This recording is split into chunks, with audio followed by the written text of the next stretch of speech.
during the summer of 2011, a few friends and I decided to organize a little camping trip to a forest just a few miles outside our hometown.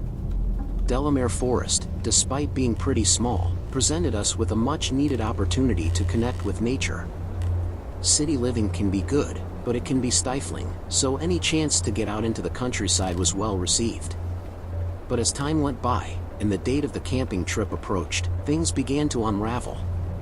One by one, various friends called and texted to inform us that they wouldn't be attending, be it family illness, lack of cash, or just laziness. In the end, there was only two of us that actually decided to go. So, early on sunny, summer morning we boarded a train for the journey down to the forest.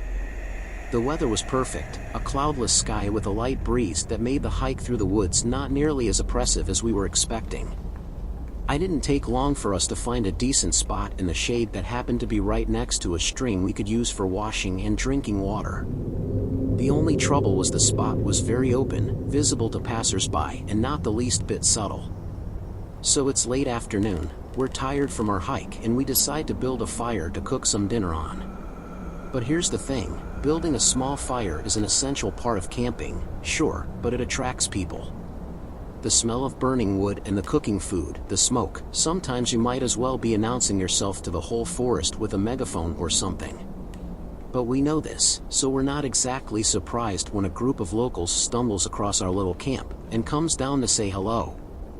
They seem friendly enough to first, and this might sound paranoid, but the whole time I just had this bad feeling about them. It fascinates me how human instinct can pick up things like that, little clues in body language or speech that lead us to believe that someone isn't being entirely genuine. I wasn't sure if it was the way the locals were looking at each other, or the strange, probing questions they asked, but I knew they didn't have the best of intentions. When they moved on and were out of earshot, my friend suggested we move the camp. Now he's normally the skittish one who I'm perennially telling to calm down or chill out, but on this occasion, I knew he was right. Maybe we were being a little bit paranoid, but in instances such as that, it's always better to be safe than sorry. So as tired and half-drunk as we were, we packed up our stuff, doused the fire, and then started looking for another place to set up camp. Luckily, we found somewhere pretty quick, a heavily wooded hill that basically overlooked our old campsite on one side. Not that we had a direct view of it, but if you walked a minute or so away from camp, we had a pretty good view of the surrounding area. At least, we did during the daytime. As the sun set, we started another fire, cooked ourselves up some ramen noodles in our mess tins, then proceeded to drink and smoke ourselves stupid. We talked trash around the fire until we were too tired and drunk to continue, then retired to our poncho shelters for the night. I'm pretty sure I passed out as soon as I got into my sleeping bag, as I don't remember drifting off or anything. I just know that next thing I can recall is opening my eyes in pitch darkness to sound of a distant car revving its engine. At first I was just annoyed to be woken up, the hangover was kicking in hard and I felt like boiled trash as I tried to fall back asleep. But the distant vehicle kept revving its engine, and as the sound grew louder and louder, I knew it was getting closer. Something told me to go and check it out by the time I started to hear voices. It might have just been a bunch of kids taking a stolen car for a spin, but like I said, sometimes it's better to be safe than sorry. But when I go to the edge of the hill, I can already see torch beams all over our old campsite. The revving engine was from a vehicle that'd been driven all the way down the forest path to our previous camp. Someone was down there, looking for us. I think I acted more out of instinct than anything else, moving as quickly and quietly as I could back to my sleeping friend to wake him. I must have explained what I'd seen like 2 or 3 times. He was just as exhausted and half-drunk as I was, but when it sank in, he was up on his feet with me and helping to kick dirt on our dying fire. We then grabbed a pair of binoculars we were carrying with us, and then ran back to the edge of the hill to watch the scene below. In utter horror, we could see what was in the men's hands, thanks to the torches they shone on one another. Baseball bats, hammers, and a length of rope were just a few of the things they carried. They spat and cursed, furious that they'd come back too late to catch us and do God knows what. All we had were our Swiss Army knives to defend ourselves with. If the guys down there had decided to actually search the area, they'd have found us pretty easily, and I'm not sure I'd be here typing as today. But to our infinite fortune, they didn't. Maybe they'd been drinking themselves or were just too lazy to actually look for us, but thank God they didn't. With one person keeping watch, the other went back to camp to pack their gear as fast as they could. The guys down below were hanging around our old camp, kicking at the fire we'd so carefully constructed, taking all their spite out on the things we'd left behind. As I've mentioned, they didn't seem keen on actually looking for us, but they didn't seem like they were in a hurry to leave either. This meant we were essentially stuck on this wooded hill, as an escape attempt with our heavy packs meant that, if we were discovered, there would be no outrunning any of them, especially since they had a vehicle. We ended up staying there until morning. Neither of us could get any sleep despite the gang leaving with their vehicle. I remember being terrified they'd return with more people, more torches, with more of a will to find us. But they didn't. They were probably sleeping off their own hangovers by the time we were on the train home. We were due to stay another 2 nights, and I was still annoyed we'd had to call the trip short, but with those local thugs around, we just didn't want to risk it. Be careful when you're traveling around, whether it is internationally or locally, because despite the unfathomable kindness of strangers, some of them aren't so friendly.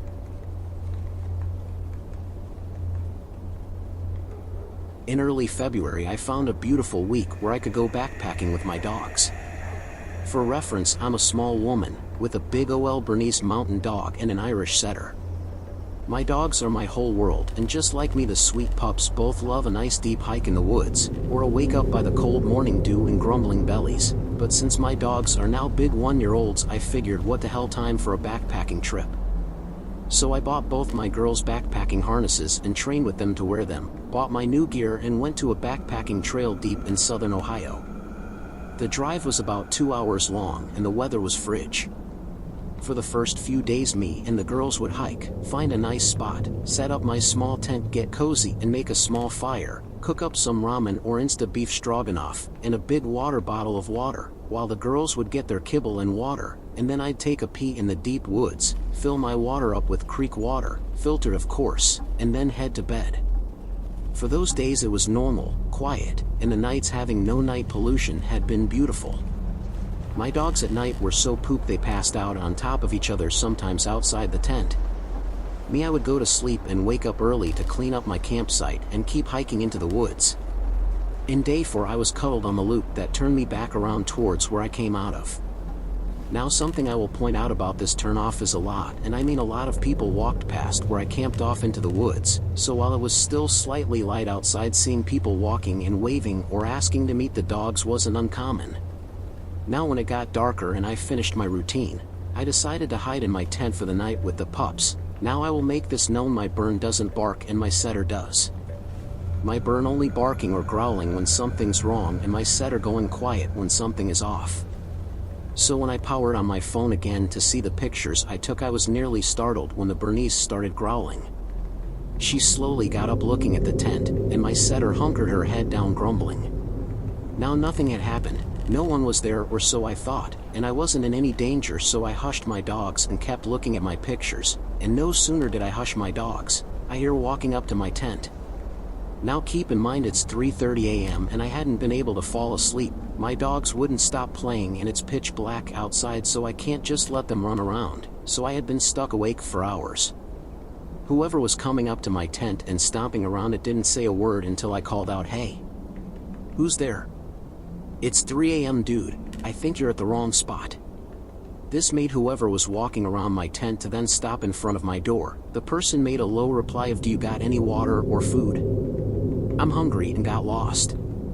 I hesitated, but my dog was growling and I'm a small woman who barely meets 5 foot, so I softly replied, "I'm sorry, I'm running out and have a week left on my trip." He then got aggressive to my tent. I mean, this man was shaking and growling at my tent, "Come out, come out, come out," over and over, until he stopped, and it went really quiet. He then slowly grabbed the zippers on my door and started to open them. I started yelling, "Stop, stop, don't do that, go away," and flashed my phone flashlight up, and for a split second I saw dark green eyes and a yellow tooth grin looking at me before my dogs, who has been basically snarling, charged at him. The man yelled in a full panic and freaked out more when my Bernese locked onto his leg. I basically screamed for my dogs to stop and told them to come, leave it, no, drop it. My dogs did listen and bolted back into the tent, which I refused to leave. Thank God I trained them right. The man got up, and from the looks of him, he was dirty, his clothes torn and a black backpack on him. My dogs, still growling in the tent, finally got him to run off. I stayed up until 5 a.m. and then got moving with my girls. I eventually got to a camp spot by a bunch of people and stayed there.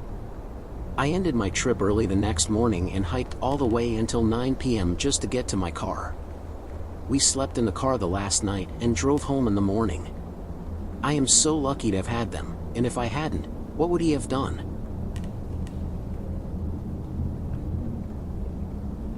This was 1998 when this happened. An old friend of mine asked me to go camping with him. I hadn't been since I was about 12, so I agreed.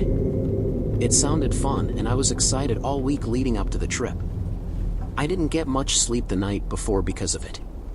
He picked me up just after 5 a.m. and we drove the 100 miles to the park. I managed to get a bit of sleep, so I felt a little better when we arrived. Then he dropped the bomb on me.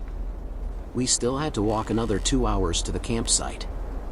I tried to talk him into choosing one a little closer, but he swore I'd love it when we made it. With a heavy heart, I followed him. The first half hour wasn't that bad. Most of it was downhill. However, as more time passed, I became sluggish. Halfway there, we took a short break, but were back on the trail before I knew it. The second leg was a lot more uphill. It wasn't long until I was dragging again and not paying attention to where I was going. We arrived at a flat section and I was relieved. My friend was in front and somehow missed the trap, but I didn't. All I remember was that 1 second, I was clomping along and hitting the ground the next. The contact with the bottom of the hole jolted me awake, and the rush of adrenaline masked most of the pain. As I stood up, my right leg buckled, and I dropped down onto a sharpened stick jutting out below me. Apparently, there were several more stakes in the bottom of the hole, but they had been knocked over, thankfully. When I looked down, I saw the bones sticking out of my shin. Instinctively, I pulled the stick from my leg, and the pain made me even queasier than I was already. I looked up to get an idea of where I was and only saw blue sky edged by trees. I figured the hole was about 10 feet deep or more. It must have taken the idiots that dug it several days. I yelled up for my friend only to see his laughing face greet me over the edge. He didn't know the extent of my injuries at that moment, but when I told him, the laughing stopped and panic replaced it. I asked him what happened, and he told me it looked like some redneck poachers had dug some type of bear trap and I'd fallen into it. I assumed he could simply reach down and pull me out, but that didn't work. So next, he attempted to reach me with a tree limb. This worked, at first, but when I tried to stand up, the pain was far too severe. I couldn't put any weight on my right leg. It was obvious, I wasn't getting out of the hole without outside help. It was still early in the day, so I wasn't very concerned. I could hear my friend pacing around above me and freaking out.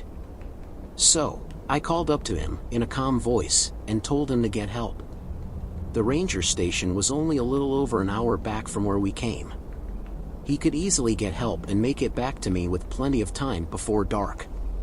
Once he took off, I was left alone with nothing but the pain to occupy me. By now, it was coming in waves, and the accompanying nausea wasn't making it any better.